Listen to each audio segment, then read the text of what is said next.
Let's go.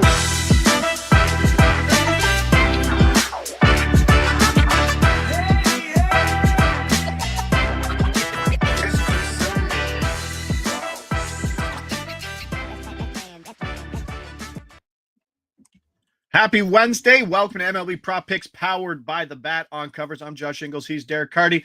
Good morning to everybody there in the chat. What do we got? We got Tanner Bybee. We got that one. Richik, no good. Rodon was going perfect game there for a bit. But How about, sometimes just listening to the show and just picking up information is always important too.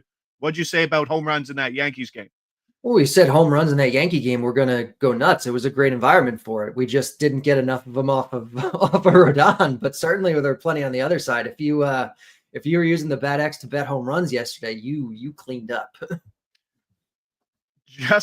Poor Kyle Gibson comes in season debut, absolutely annihilated. I think it was 10 earned runs, 5 home runs. Something like that. Yeah, just insane.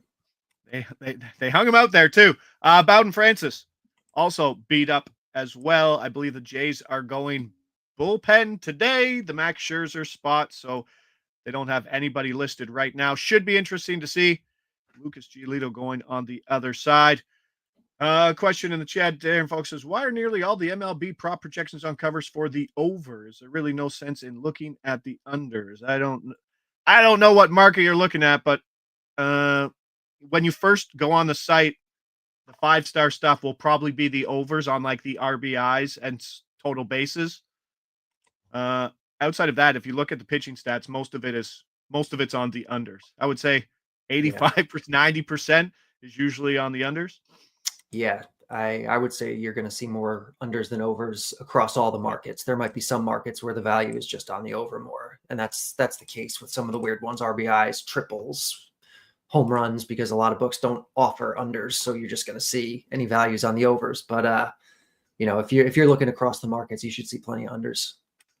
RBIs, hits, runs, and total bases. Yeah, a lot of the stuff will be the top end stuff. Like you're going to see big name players in those markets. They still don't price them. I mean, even Shohei Ohtani at -115 today versus Cal Quantrill is a pretty good price for 2 bases. I don't like it's kind of funny how they price it, but we're talking about these prop projections. Head over to covers.com.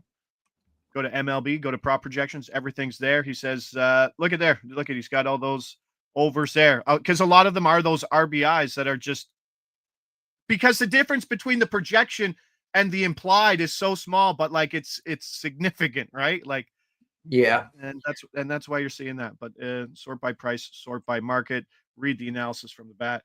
But head over to the pitching stuff and you'll see a lot more unders for sure. We'll tell you the book. We'll tell you the market. We'll tell you the player, the over-under. You tell us where you're betting it, where it's moving. And boy, oh boy, are things moving early. So let's get right to it. We had 4. We had 5. I think we're down to 3 right now. We just added another one. Let's go to DraftKings. 365, same price. This should be there as well. Pitcher outs. I think Hard Rock has the same number too. Yes, I think it's widely available, which is nice. Yeah. Pitcher outs. Let's go Lucas Giolito over 14.5 outs, -140 here. Lucas Giolito over 14.5 outs, -140. Let us know where you're betting it. Jay's offense still broken, easy market, but 5 rehab starts for Lucas Giolito and up to 85 pitches in his last start, which is probably the biggest indicator of why you're liking his over here. Yeah, I mean, 85 pitches. He really is not going to have any restrictions here. At least he shouldn't, unless he has a setback. But he can throw 100 pitches here if he wants to. And he just has to complete 5 innings. He doesn't even have to go back out for another. So this one looks good to me. The bat's projecting close to 17 outs on average. And the model for pitching outs is just about ready now. So you might be seeing those back up at EVA in the next couple of days or so, which would be nice. I still need to talk to them about it, make sure everything looks good. But the preliminary model has this projected as like a 78% winner, which is maybe a little inflated just because like Giolito won't throw 105 or 110. Like those outcomes are not in there the way, the model kind of expects him to be. But we're still looking at plenty of good value here, I think. Who Wayne in the chat says, are you adding extra money for the minus 140? Yes. For track record purposes, if we were $100 betting guys, we would be betting $140 on this to win a unit. That's how we're scoring it at home. And if it's plus 500, we're putting a unit on it to win plus 500, unless noted elsewhere in ladders and such like that. Exactly. Darren Folks says 365 is plus 110 for under 14.5. I don't know why. So what's the over? The over. I think they were minus 140 also around when I looked. It's the same. DK was interesting. DraftKings and Bet365 were the exact same, which doesn't happen. Chris McCauley saying Orioles bats against Carrasco. Ooh, I don't know. Then you also have the angle that Carrasco actually pitched well versus the Blue Jays in his last start. So 2 back-to-back good starts for Carlos Carrasco? Probably not. All right, let's keep it rolling. We are Cubs Pirates.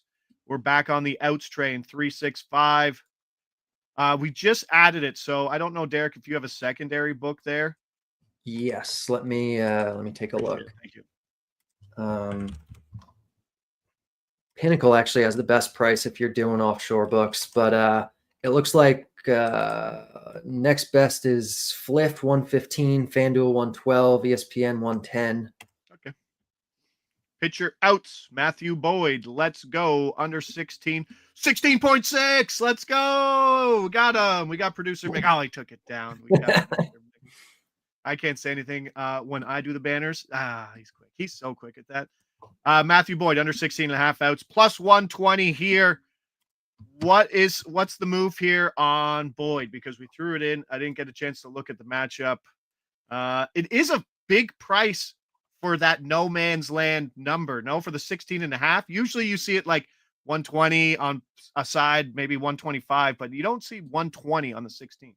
Yeah. So the bat's projecting right about 15 outs here, which again, preliminary model projects about a 60% win rate. Kind of not quite coin flippy, but a little bit better, that he doesn't go back out for the 6th inning.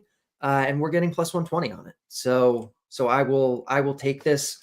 Boyd is one of these guys that has gotten off to, a quote unquote good start. He has like a 2.5 ERA, but you look at all of his underlying stuff and he's only striking out like 7.5 guys per 9. His xFIP and his Sierra are like 4.5. Regression is coming for him. He's made it deeper into some starts this year because of, the good luck that he's been having. Basically, once he kind of returns to a more reasonable level of performance and efficiency, then we would expect him not to be able to go as deep. And that's kind of what the projection is reflecting here a little bit. JPC 4th. Good to see you this morning. Under 17.5 outs, minus 115 at Fanatics. Where do you lie on the 17.5 and the eventual move to likely 15? I'll take the 16.5 at plus money. If they're both middle of the inning, so like the difference between 16.5 and 17.5 isn't that big. And if it's a 35-point swing, I'll just take the 16.5 at 120. Do you have a price in your head? I know, I'm sure it's obviously when everything's ready, it will be in there, of what the price is between 16.5 and 17.5. Off the top of my head, just thinking about it, it can't be worth more than 30 cents. It's around there.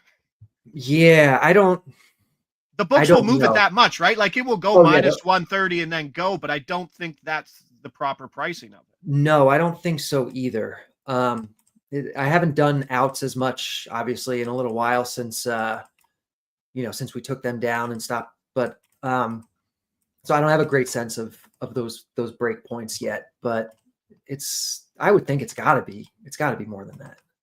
Because if your guy's out and he doesn't finish the inning, like that's always a bad beat. Because the situation is, okay, he's coming out to see one right-hander as a right-handed pitcher, and then there's the lefty, and then they'll bring in the lefty. Sure, they might do that, and then that's where it is, but those are kind of few and far between. Usually it's like he's out. Maybe he has 15 pitches in him. We'll see how he goes. If he finishes, he finishes, and walk hit, and you're done. So yeah, I'll usually take those chances. I get the logic, but I've been burned so much that I want the extra out. I know I'm wrong. No, you're right. Like there is some sanity in it, but the difference between 20 points or 35 points is significant with one out, and I don't think one out in the middle of that is worth 35 points. Let's go. Hitter props. LA, Seattle. Pitcher walks. Hitter walks. We're at Bet 365. I think it's 20 points difference at DraftKings, but it's a big number. Batter walks over under. Ow. Did he move? Is that our number? No, he moved. That's the same price as DraftKings. Yeah, which is fine, but it's not great. Ugh. It's Tyler Anderson. We'll skip it. We'll skip it. It's fine if you want to take it. It's just not quite up to the threshold I wanted. Losing 20 points is a tough pill to swallow sometimes. It was Kyle Raleigh over 0.5 walks facing Tyler Anderson, 149 walks over 348 of his last innings. So potential there for sure, but 20 points significant, and it's you'll never see something pull at someone's soul as much as Derek Carty losing 20 points in a release show. It's the truth. I mean, we had two other plays lined up, and they moved too. Like, it's just the market is moving quickly this year. You got to get in early to get the best numbers. I mean, let's be honest. One of them was Shane Smith under 4.5 strikeouts. We're not at 9:15. We are not getting to strikeout markets at a valuable time. They're just gone, strikeout markets. The lines have moved so much. Even since they opened overnight, by 6 or 7 a.m. they've moved. By 9, it's like, forget it. I put out so I texted you guys at 7:30, Shane Smith under 4.5 strikeouts -115. And if you look at it now, it's like -180 or -190 or something. I wouldn't even be surprised if some books have flipped to 3.5s. 78 pitches, right? Like he's a sub K per inning guy, like substantially sub K per inning guy. Yeah. When you're looking at it, like, oh geez, okay, yeah. But that one pops. So those are always tough to get. And the hardest ones to get, unders you can get a little later, but overs are the first thing gone by far. Yeah. Jacob deGrom did hang around yesterday for a bit, and he went over his 6.5 that was plus money, but I did like it. Noah Iglesias hits, runs, RBIs under. Evan Pelfrey doesn't look like it. I don't know what the projections are on that. Derek can bring them up. Do the show at 1 a.m. the night before. No problem. Sure. With the whispers. Yes. My children are sleeping. I'll slowly shout out, under 4.5 outs. Let me know if you got it. But that's where it is. Like, but there is that delicate balance where if you want to try to get to these prop markets early, then you might have to be back to the market again at a different time because not everything's available. Right. That's the thing. Like, the stuff that's available at 1 a.m. is going to be gone by showtime. But not everything's available, so it's, betting is a process. It's not a one size fits all kind of thing. We do this show to try to, improve your process, and we give you some picks that, have done really well over time, but we're certainly not always getting in at the best odds. This isn't the way you would bet normally. If you're just betting on your own or using the BATX projections, you wouldn't just sit down at 9:15, take a couple of bets, and that's it. Like, you're looking throughout the day, you're looking the night before, that's just the nature of betting. Yep. You see weather being priced in pretty quickly. I mean, that total yesterday in the Baltimore game was at 10 by like 7 o'clock. Yeah, that moved quickly. The home runs moved, but not as much. So, those kind of secondary derivative type markets are definitely where you can look for edges still. But I think if you're looking to be successful at prop betting in baseball, and you have the ability to keep your accounts alive for a long time, which is huge. I mean, because there is a finite amount of time that you can actually do this and do this successfully, right? Like, you see big bettors, like, they don't talk about props as much. You know why? Because they can't get down on props. Yeah. It's side total. Like, it gets boring. Once you lose your books, it gets boring because you just don't want to bet sides and totals after a life of betting player props where you have such a better edge. Yeah. It's it's unfortunate. I mean, maybe that'll change at some point in the future, but yeah, limits are rough. I mean, people ask me all the time, like, why do you make this? If this was a profitable system, why would it be available? It's like, well, because I have a ceiling myself on using it. 100%. And then that brings in like the tout situation where like, oh, buy my picks. Like I get it. Usually it's greasy, but at some point, like if you can find an edge, you could get people to pay for your edge. You know what I mean? Like, because you don't have that edge anymore. You don't have those outs. And it's a tough thing. But if you're looking to be a successful prop better in the MLB, back to that original point, 7 to 8 o'clock is probably your best window. If you can give yourself 45 minutes to go through and maybe get all your picks in for the day, 45 minutes, you can get in your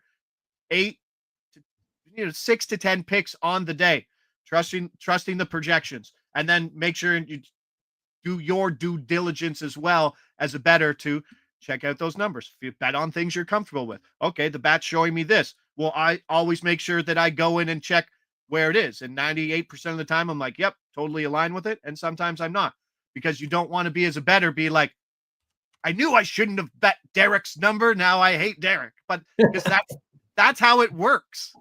Yeah. You're responsible for yourself. Like, just like deal with it. But I think the 8 o'clock window, Derek, 7 to 8 o'clock window is where you're going to see it. Yeah. All right. That's in the books. Appreciate everybody there in the chat. It is Wednesday.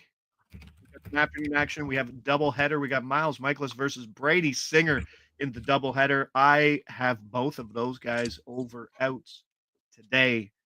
And I'm just playing the volume game for double headers going forward. Interesting to see both guys on extra rest. And it's the Miles Michaelis effect.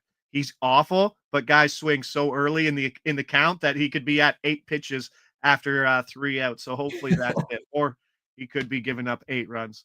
That's the Miles Michaelis effect. We got those plays in today. Happy everybody's there to join us. Let's win some money on a Wednesday. I'm Josh Ingles. He's Derek Carty. This is MLB Prop Picks, powered by The Bat. See you back here Friday, 9:15 a.m.